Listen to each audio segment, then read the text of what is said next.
Est-ce que tu sais pourquoi ton kinésithérapeute te pose plein de questions au départ? Ça peut te paraître anodin, mais ton kiné, techniquement, ne te connaît pas. A priori, ça paraît logique.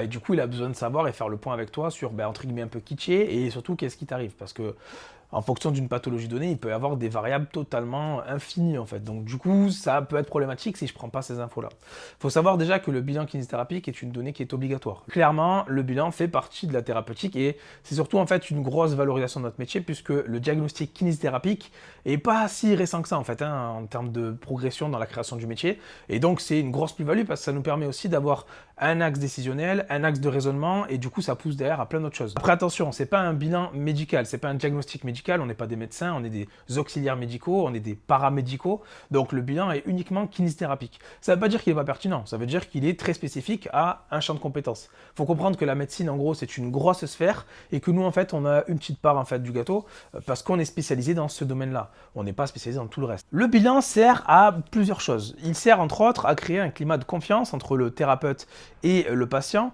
Ça peut paraître anodin, mais le patient ayant des souffrances qui lui sont propres, c'est pas forcément facile de les exprimer et encore moins d'être compris. Surtout aujourd'hui dans le domaine médical où l'écoute est de moins en moins présente, et là pour le coup il y a des données là-dessus. C'est nécessaire d'avoir ce temps-là d'échange pour que le patient puisse comprendre qu'on le comprend.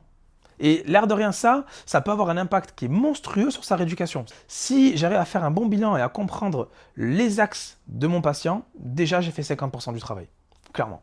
Donc, parler avec le patient, écouter, comprendre, tester, vous permet d'être beaucoup plus efficient dans votre prise en charge derrière.